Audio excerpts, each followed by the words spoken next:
Hey everyone, I hope you're doing well. So as I mentioned on D2L and in the emails, we're going to be starting on digital projection drawings this week. A projection drawing, if you remember back to earlier in the semester, is a cumulative set of drawings that show every side of an object. We did the back, left, front, right, bottom, and top view, and certainly that's the standard for a lot of these types of drawings. You'll also notice that onto the box, we uploaded a couple of files, one of which is ARCH221 tutorial to digital projection Rhino. And when you open it up, you should only have this set of line work on this layer that we call hide. And the reason for that is because this is going to be an 11 by 17 sheet of paper that we are going to be printing on, not as like a physical sheet of paper, but as a PDF. When you save a PDF, it's called printing it as a PDF. You're also going to notice that your chair is not in this workspace yet. So if you open up another Rhino 6 file with your chair in it, all you have to do is make sure that all of your items are unlocked over here, and make sure you type in show and hit enter in order to show any hidden objects you might have gotten rid of. And you want to highlight everything and type copy to clipboard. And what that's going to do is effectively the same thing as Control C. In fact, you can use Control C or Command C. I'm not too familiar with Mac shortcuts, so please forgive me. But once you copy that to your clipboard, you can go back into the other file, hit paste or Control V, and that's going to bring it right in there. And you'll notice that all of the layers also got brought in as well. So from here, your workspace is probably going to be in perspective view. Your workspace is probably going to look more like this, where if you zoom in, you can start to see kind of distortion, and there's actually like a depth of field.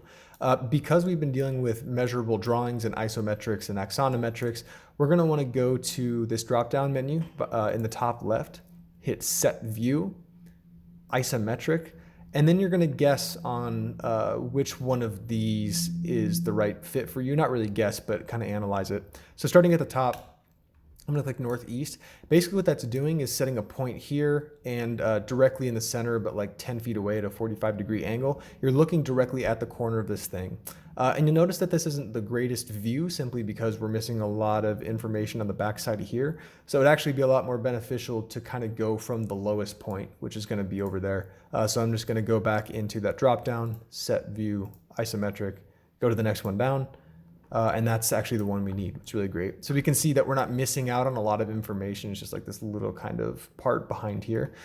But if you followed Garrett's tutorial, you should have a solid object like this, a six-sided thing. And then underneath that thing, of course, you're going to have your grid, your points, your lines, your labels, all of that stuff. So what we want to do for this first portion is we want to be able to see the curvature of this thing, and it's really hard to show that through simple line works kind of outlining just this blue object. So what I'd like you all to do is go to your grid layer. Again, make sure that it's not locked. If you right click on grid and hit select all, right click and select objects. Sorry for gaslighting you. You'll notice that it's only going to be showing this or highlighting this bottom set of lines. You'll also notice that the rotation gets kind of weird in this file. If you have something selected and right click on this frying pan cooking eggs, what that'll do is zoom the focus to that area. And now when I rotate, it's going to focus a lot more on that spot. If you right click, it's going to focus on that spot for all of these different views. So for example, if I zoom out on these and right click on that, it's going to zoom all of them. Whereas if I left click on it, it's only going to do it for that selected viewport. And of course I can double click this thing in the top left in order to get it back to full screen. So once I have all of these selected, I'm going to type in extrude CRV. And what that's going to do is if we imagine these being lines in a floor plan, we're going to turn them into walls effectively. So if you type in extrude CRV and then hit enter, you'll notice that it's going to basically extrude all of those lines up and down. We're just going to kind of go somewhere. We're going to make sure that we're on the grid layer first by clicking just to the left of the light bulb over here. And then we're just going to click at a point above the highest point of the surface itself. Now, we're basically projecting this grid onto the surface so we can see points of expansion and contraction. And because we trimmed the surface in the previous tutorial on the outside of this to make it a nice square clean cut, we actually don't need any of those perimeter surfaces. So if you hold down Shift and click multiple items, you'll be able to select all 4 of those things around the perimeter and then simply hit delete. And now we are cooking with peanut oil. So again, we want to show the intersection of this set and this set. So I'm going to go over here and right click and create a new layer so that we can highlight basically the portions on where those 2 meet. So we're going to do, let's name it projected grid. And then we don't have white yet, so we'll make the intersections white. We just simply left click on that little icon on the right, click white, and OK. And then we're going to change to that layer as well. So I kind of already alluded to it, but we have 2 sets of components here. We have these intersecting walls and the couch surface itself. So if we highlight all of those and type in intersect 2 sets, what that's going to do is register this as the first set of objects in that selection. So I'm going to hit enter. And now you'll notice it says select second set of objects to intersect with the first set. And because we selected that last time, we want to select this time. And then we simply right click. And what that's going to do is show us all of the intersection points along the entire thing. Now you'll notice that it's going to happen on the sides as well. If you want to get rid of those, which hint, hint, you do, basically we're going to explode this surface underneath that original couch surface.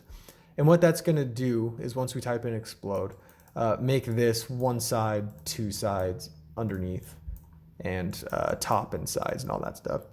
If we click that top main surface that we had you guys patch and hit copy to clipboard, and then Control Z to rejoin all of this, or just simply type in the join command, we can then hit paste or Control V to get an extra copy of that surface, and then we can do the intersect 2 sets command from there. So it's a good time now, I think, to talk about the visibility of objects. I'm going to go ahead and copy this to my clipboard by just hitting Control C.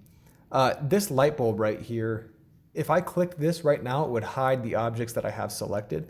If I want to hide everything except for the objects that I have selected, you simply go to this drop down and hit this 4th one in. It's called Isolate Object. And basically, as you'll notice, everything disappears except for those lines that we have right here. And we can see that it stays very truthful to that original surface that we had.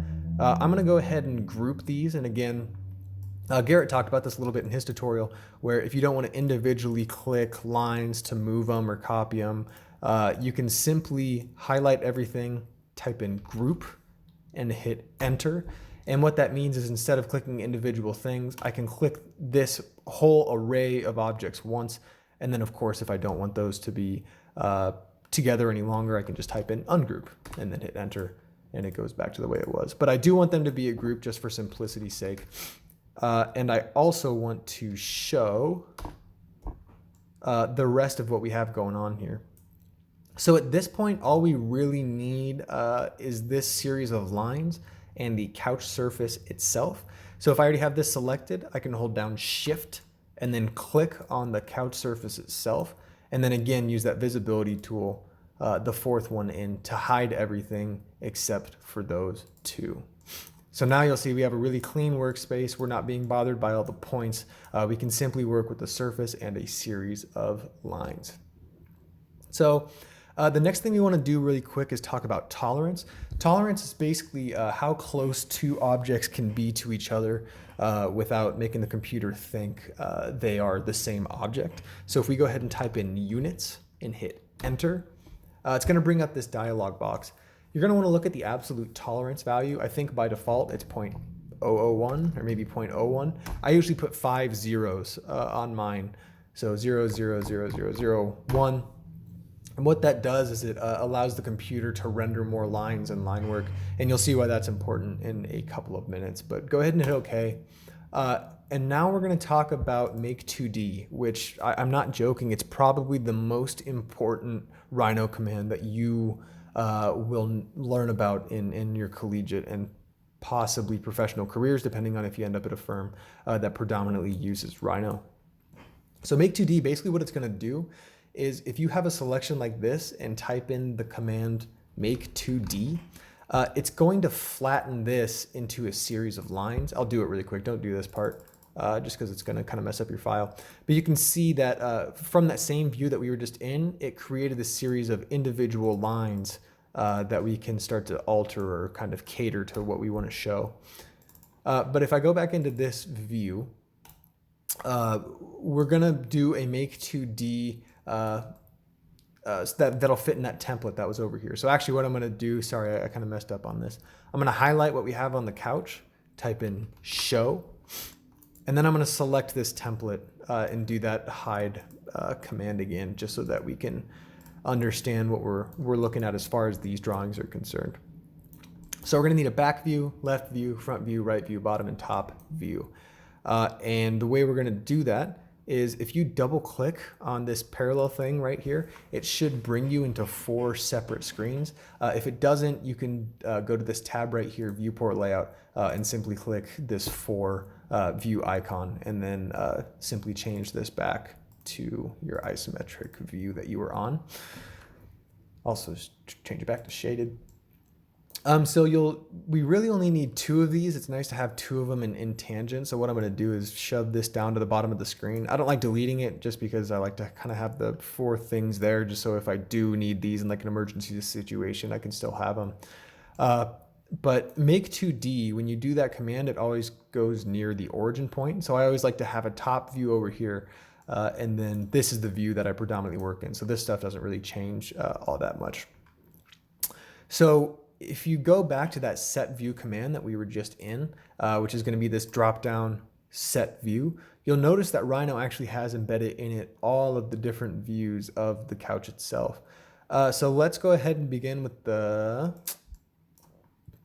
back view, just because it's the far left on the sheet of paper that we're going to be quote unquote printing. So drop down set view, back, where are you at? Right here. So you'll notice what that does is it shifts the screen to show what we just highlighted with the simple left click and drag.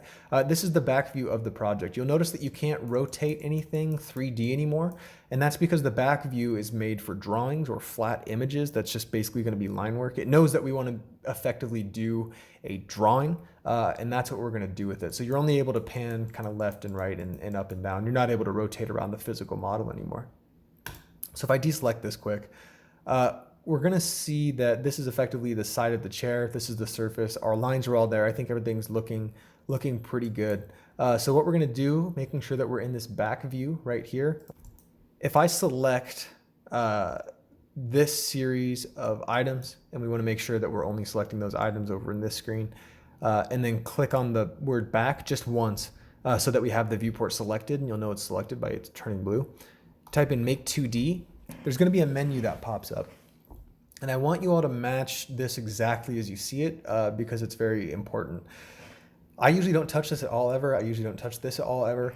I think by default, this is not checked. You need to check this one. This is a super important part of Make 2D where basically, we have these blue surfaces and these white lines. And when we hit maintain source layers, it's allowing us to keep all of those things as is, and the color coordination will stay the same.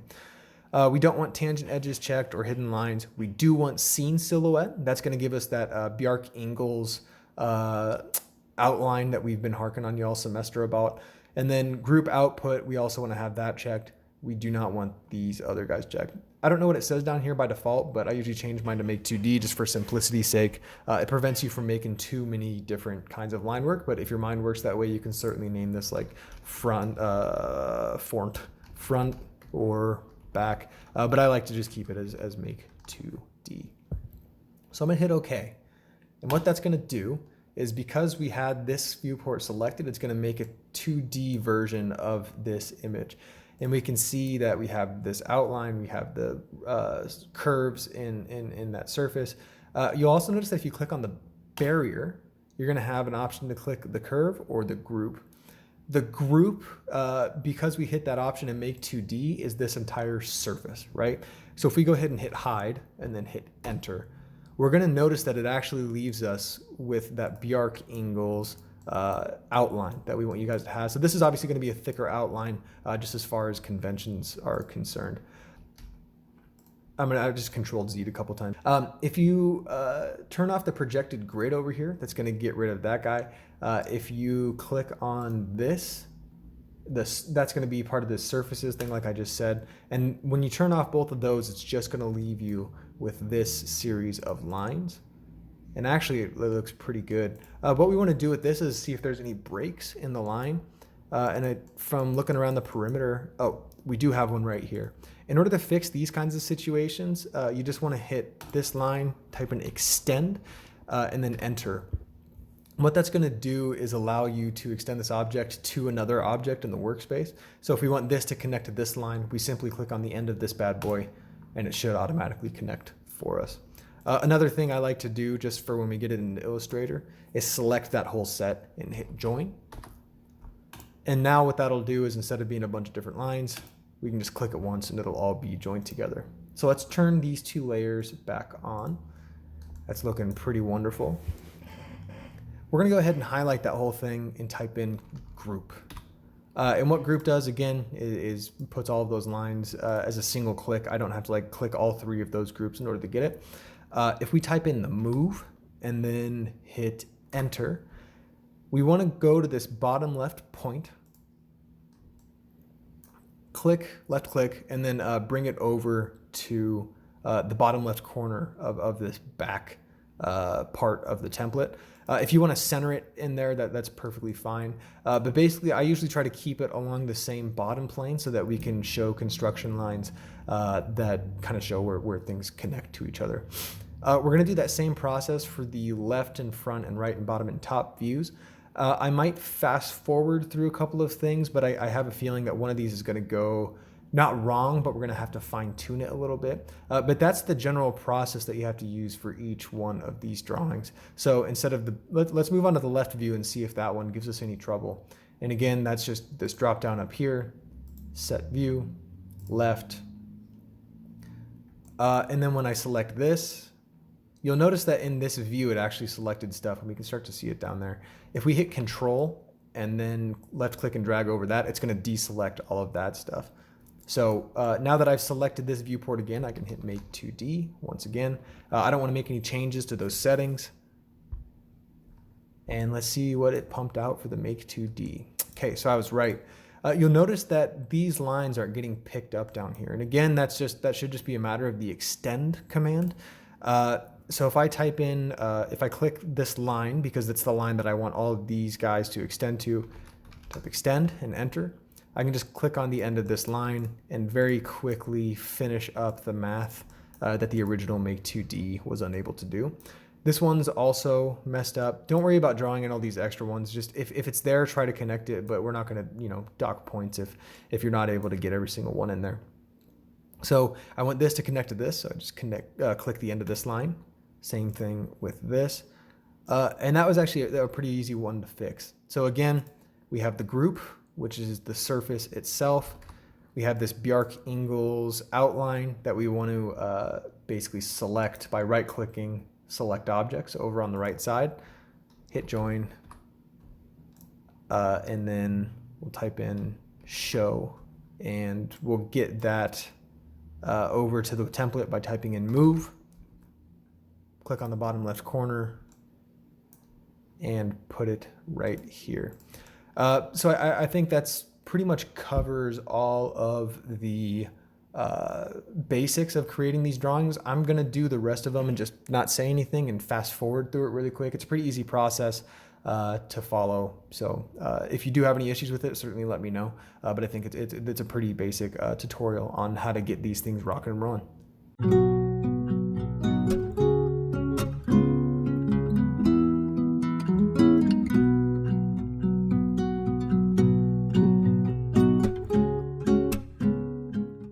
All right, so now that we have all of these drawings in place, we're gonna go ahead and get them into Illustrator.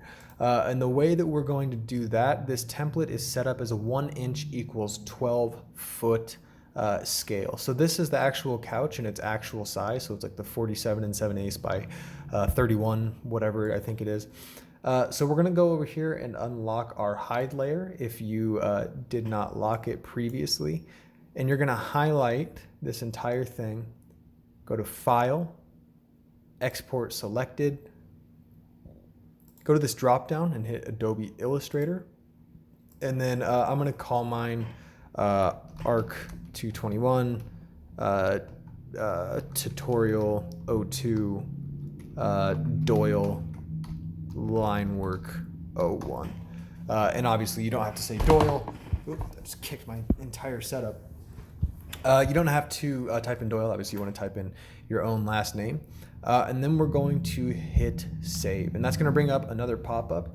I think this one might be selected by default, but we want to have preserve model scale and make sure this says 12 inches to 1 inch. And basically what that means is 12 inches in this Rhino workspace will show up as 1 inch in line work once we bring it into another program. RGB is fine. I usually leave this unchecked. I usually leave this checked and then these two unchecked. Pretty much just mimic all the pop-ups at the end of the day when I have those, and hit OK. And we're gonna see that the file successfully saved as the Rhino projection tutorial up here, which means it's ready to be tackled in Illustrator. So I also uploaded a Illustrator template. I know you guys are familiar with all of this stuff from ARCH221. If we go over to the layers tab, my workspace might look a little bit different, but you'll notice that there's only two layers. One is hide, which is that template that we actually just had in Rhino, and the other one is label. If you want to lock or unlock a layer, you simply click to the right of this eye and the left of this color, right in between the two, and that'll prevent me from selecting those. If it's unchecked, I can actually select those objects. Down here, the only thing that you need to change on this text layer is this first and last name. If you just double click on that and type in your name in all caps, that'll work just fine, and it'll create a consistent naming convention for Garrett and I to look at everyone's work. So now we want to bring in that line work that we just had. If we hit, actually let's go to File and then Open. And then find wherever that file was just saved to. Mine is going to be right here. And unless you saved it really close to the origin point in Rhino, it probably won't be on the artboard. But if you hit Control A and then Control C, basically that selects all and then copies. We can bring it back over to Illustrator. And then if we hit Control 0, because we scaled it to the right size, we can hit Control V or paste, and that'll paste it exactly in the right spot.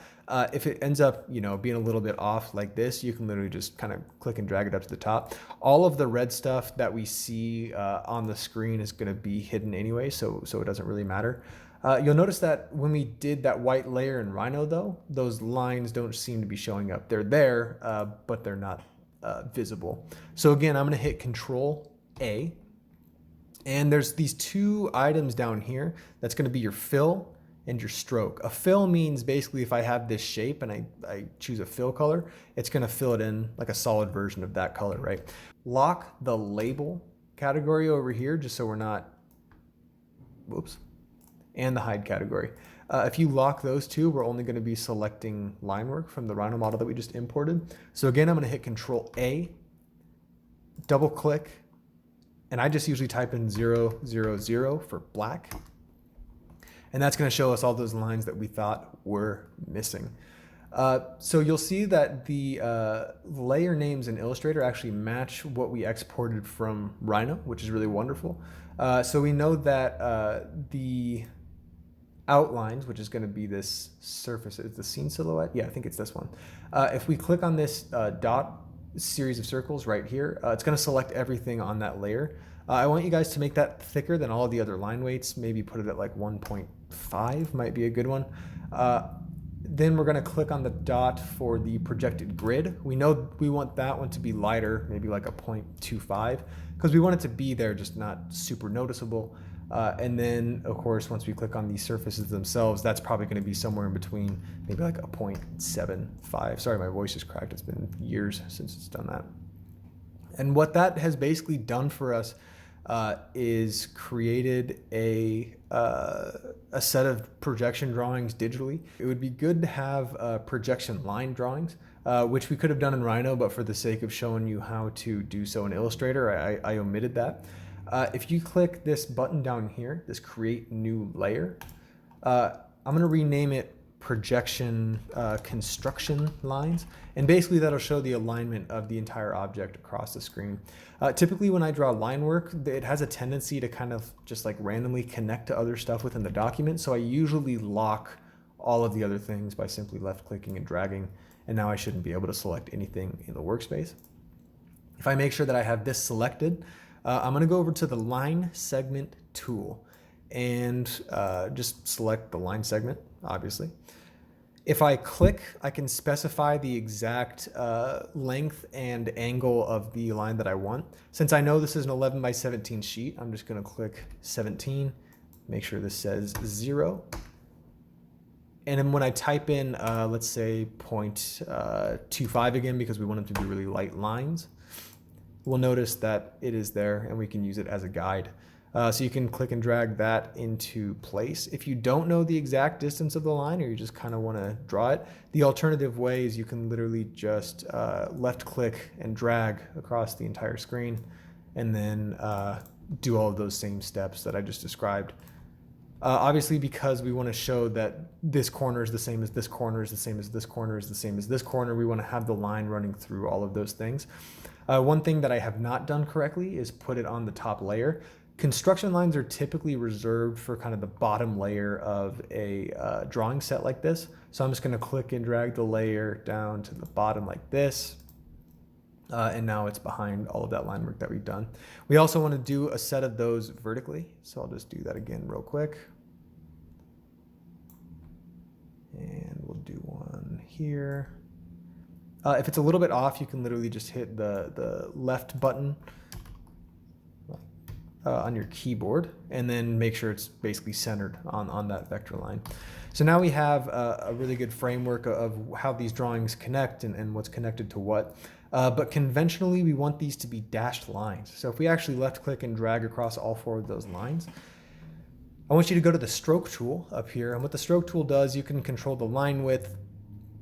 You can control a couple of other small things that I don't think are super important for us right now. But you can also toggle this dashed line box. And basically, as you'll notice, whatever value this is, you kind of have to guess and check with it a lot of the time, which kind of sucks. But if you wanted to have basically just 10 lines of, or 10 solid lines with 10 lines worth of spacing in between them, like we have going on right here, we can do that. I'm going to zoom in a little bit closer so I don't sound like an idiot while I'm talking to you guys. If we, again, highlight those 4, let's say that we want it to be like 10, 5, 10, 5, 10, 5. That's going to make the gap between the 2 shorter. So this would be our 5 unit, but the actual line would be 10 itself. So you can just kind of play around with that and see which one you like. If you're feeling it, you can even. There we go. That looks good. I do like the 10. To make them even lighter, we can select those. Again, go back to the stroke panel, double click it. There's like a mid-range gray. Maybe we can do like 125 for each of these. And you'll notice that this color automatically updates as you update the RGB code.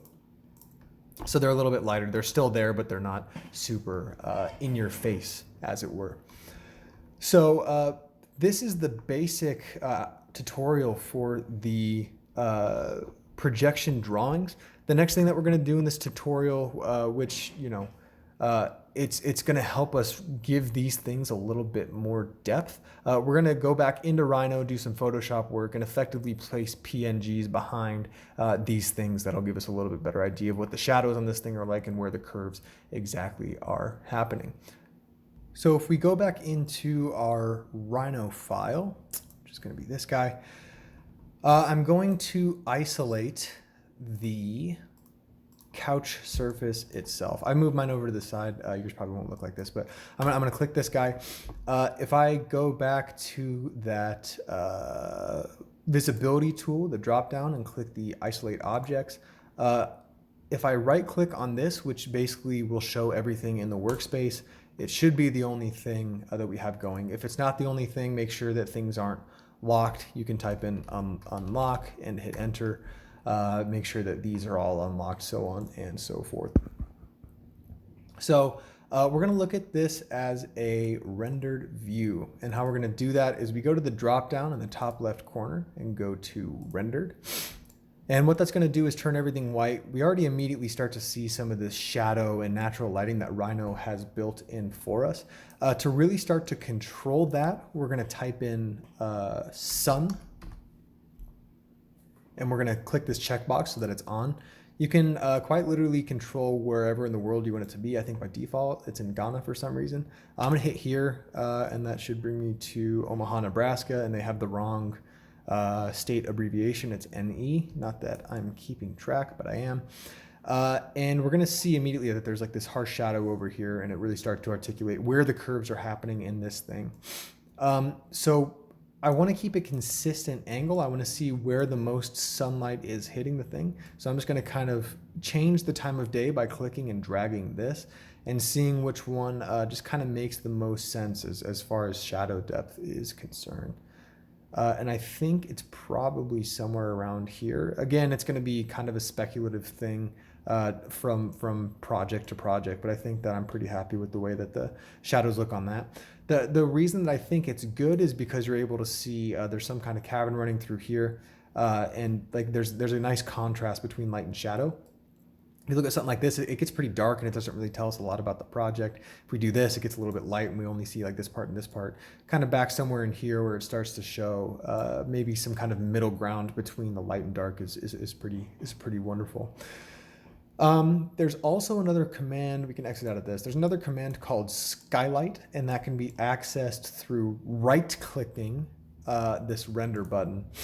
So we're gonna see, if we scroll down, there's this thing called skylight. And basically what the skylight does, as you'll notice, it's going to turn off basically a consistent amount of light going through the entire thing.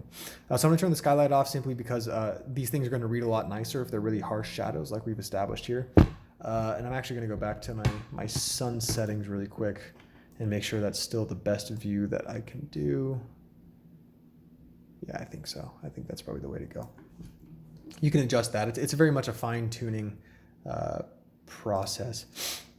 But what we're going to want to do, you'll notice that we're projecting a shadow onto the ground. And for our situation, it doesn't make a lot of sense except for maybe the top view. So we're gonna get rid of that ground plane. And the way that we do that is by looking in this rendering tab. It is somewhere around here. There's a ground plane option. If we tick that off, there's no longer a ground plane. While it's on, you can see, you can see that there's basically like a surface that gets put on the ground that it can project a shadow onto. We want this thing to be floating in space so we can just focus on the shadows of the object itself. Another thing that we're going to want to do in these render settings is make sure that transparent background is checked. This is a big one. If we don't have it checked, we're not going to be able to crop this thing in Photoshop or as a PNG. It'll literally fill it in with this white background, and that's not what we want. We want just the object to be rendered. As far as the resolution of this image, I usually double what's in the viewport. So if it's 1576 by 815, what does that put us at? Man, it's been a while since I've done math, folks. 1576 times 2 is 3158. Does that sound right? Hold on. I need to Google this before I look, or not Google it, calculate it before I look stupid. 1576.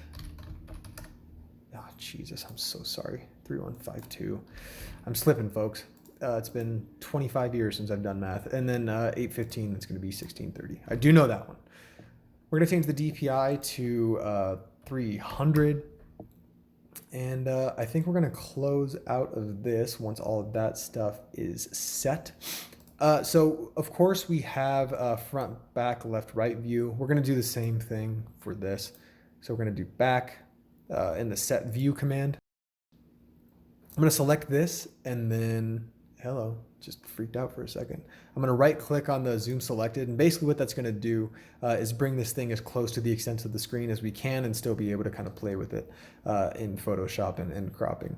So if I left click, or hold on, yeah, if I left click on this blue ball, it's going to take a second to process, but we should see. We're not actually going to see a lot in this one because when an object is a transparent background, it shows up as black by default. And since we have really harsh shadows, it's also going to kind of blend in. But so let me turn off, let me show you why that transparent background option is important. Take a second to process. Nice weather we're having. Gas prices are super low. We can see that this gray shows up in the background, and we would have to manually Photoshop that out.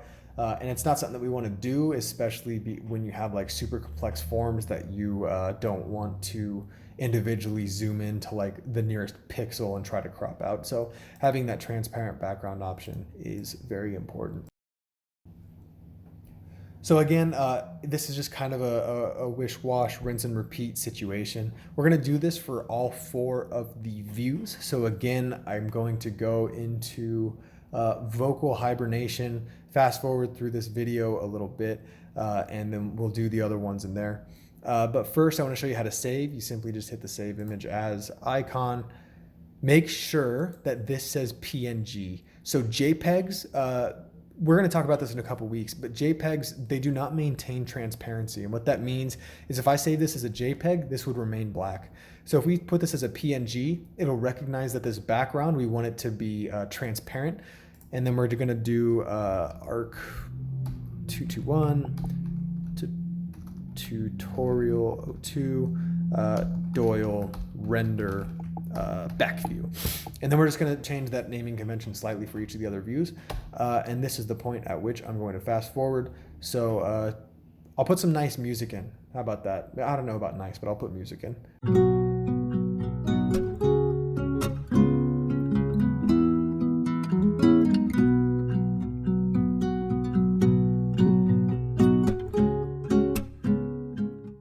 Okay, so I have saved all of my PNGs as PNGs, not JPEGs. They have transparent backgrounds.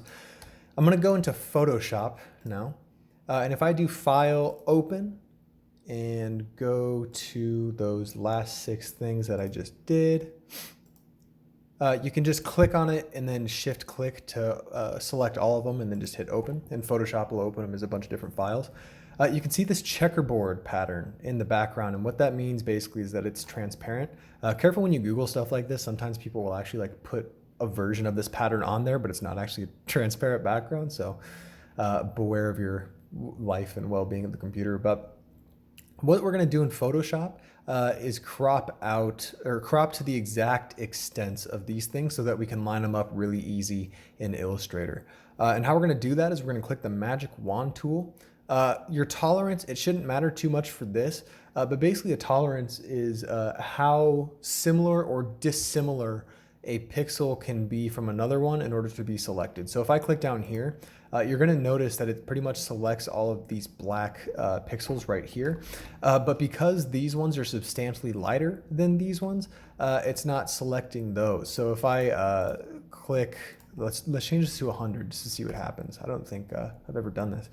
If I click on this black again, you can see that the selection gets a little bit bigger, whereas if I turn it down to, let's say, 2, it's going to select a lot less. That's not really important for this project, but it's a good thing to know. I'm going to go back to the magic wand tool and basically click somewhere out in this empty transparent background. And as you'll notice, it selects everything that isn't part of this PNG. There's actually like a very distinct kind of boundary running around this thing. So once you have that selected, you can just right click and hit select inverse. And then we're gonna go, we notice that it basically creates an exact crop around the object itself. So if I go to crop and then hit enter and then enter again, it's gonna crop it to that exact boundary. I'm gonna do that with all of these really quick. Again, it's the same process. It's nothing super crazy. Feel free to pause it at this point and do the same process, but there's no point in me explaining it 6 different times.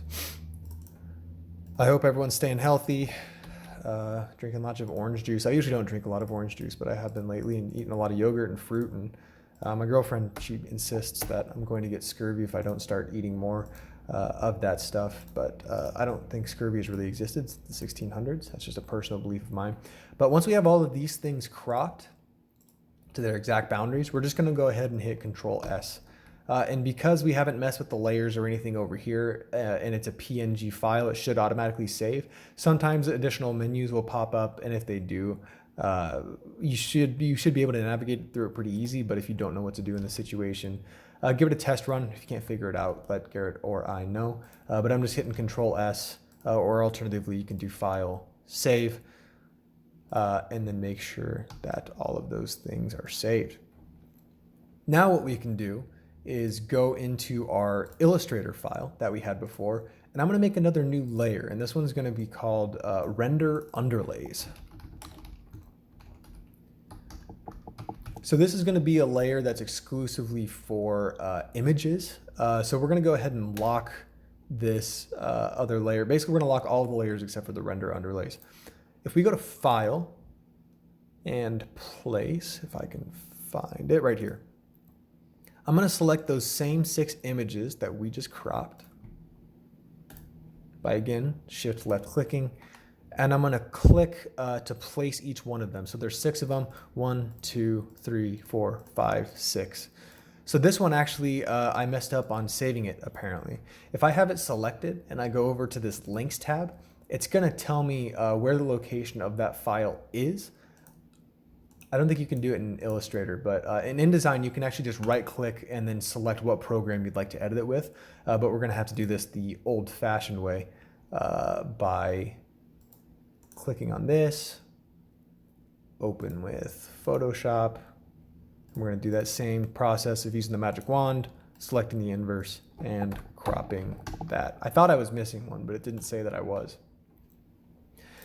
So now when I go back into Illustrator, the really beautiful thing about the Adobe set of products is that they automatically update and communicate with each other. So this says that some files are missing or modified. Would you like to update them? Yeah, we'd like to update them. It might bring it in at a weird size. In fact, that's what it's done. So maybe that was I put my foot in my mouth. And in InDesign, it works a lot better. It automatically kind of keeps the same size and scale. But you can see in that instance, it kind of cropped it in a weird way. So this is our bottom view. What I'm going to do is scale it to the right size. So if I bring this over and just kind of align it with the top left and then hold down Shift and then kind of drag this corner piece, you'll notice that the scale remains the same. If I don't hold down Shift, I can start to mess with stuff. So you really need to make sure that you're holding that down. And I'm just going to match it to the edge of that. Beautiful. We'll worry about opacities in a second. And then we're going to take this one. If we look at it, we know it's a square. We know that it's going to be this top view. Again, we're going to bring it to the top left corner. If you need to zoom in and out quickly, sorry, I've been doing this and you probably don't know what I'm doing. If you hit Control and then minus, it'll zoom out a little bit. And then Control plus will zoom you in a little bit. If you want to refocus your attention on the entire artboard, hit Control 0. And that'll basically show everything that needs to be shown for you. So again, we're going to hold down Shift. Scale this thing to the right size. Beautiful. This one is this guy right here. Align that, scale it. I won't skip through this one. I think I've done enough fast forwarding today and made editing a nightmare for myself. Bring it to the top left corner. Maybe I will fast forward it. I don't know. We'll see. If you're hearing this, then I either forgot to do it or decided it wasn't important, that I was entertaining enough to let you listen to me ramble for a couple of.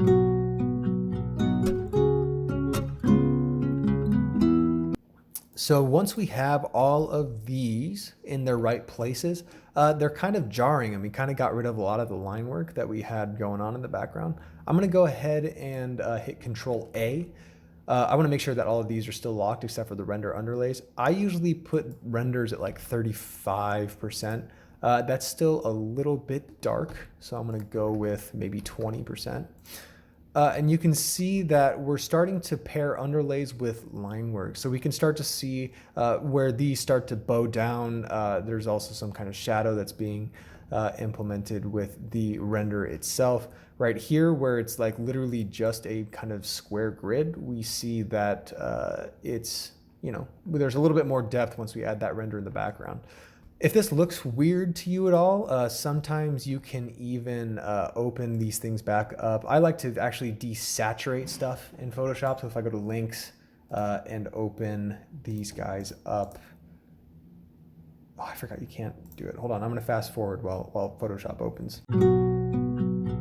Now I'm gonna go to File, Open, and then open those 6 files that we just had. If you hit Control U, that's going to bring up a series of options. There's a saturation. Basically, if I turn this up all the way, this stuff is going to start to get a lot more in your face, right? It's more saturated. Whereas if I turn it down to the bottom, it's effectively going to turn it into a grayscale. And I like doing that. It just usually, it just usually looks a little bit more elegant. So I like doing that on all of them.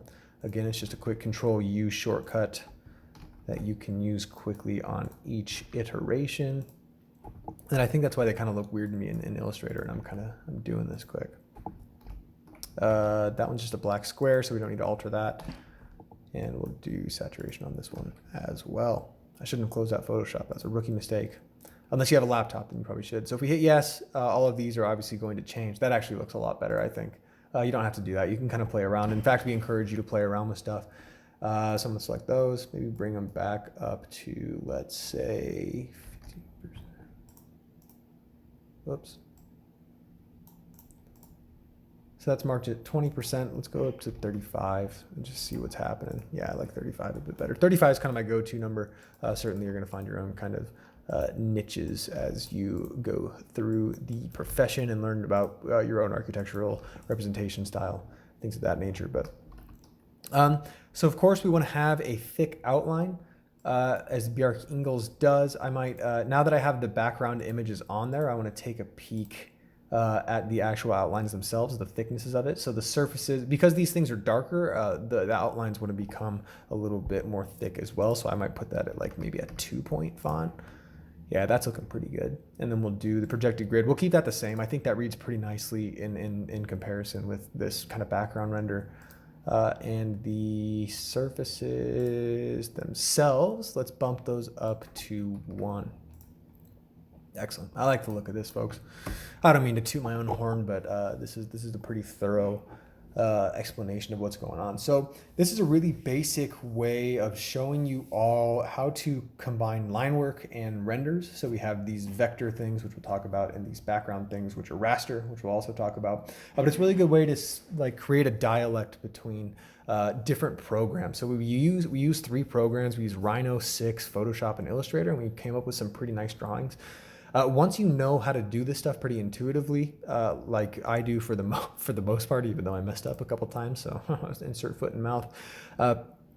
Once you know how to do it intuitively, a lot of this process speeds up. So don't be discouraged if this takes you a long time or you get confused by stuff. By all means, reach out and practice.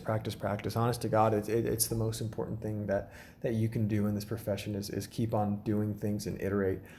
And spend time doing what you want to refine. So the last step in this is going to be saving it as a PDF, which is what you're going to be uploading to Box. All we have to do is hit File, Save As. I don't know if I gave you guys a naming convention, but again, we're going to do ARCH221, last name, tutorial 02, digital projection. Final. Let's do that. And if we save it as a PDF, there's going to be another box that pops up. I usually preserve Illustrator editing capabilities. Basically what that means is it's going to give us access to those layers that we've already created. Embed page thumbnails. I don't really know what that means, but I usually keep it checked because it's kind of the default. View PDF after saving. Let's do that. And then optimize for fast web view. No, create Acrobat layers. Okay, this all looks good, folks. So make sure that your settings 1, 2, 3, 4 are checked, and this guy is not checked. Let's hit Save PDF, and then it should pop up. with a PDF of it, and this is what you're going to upload to Box. They should be pretty consistent across the board.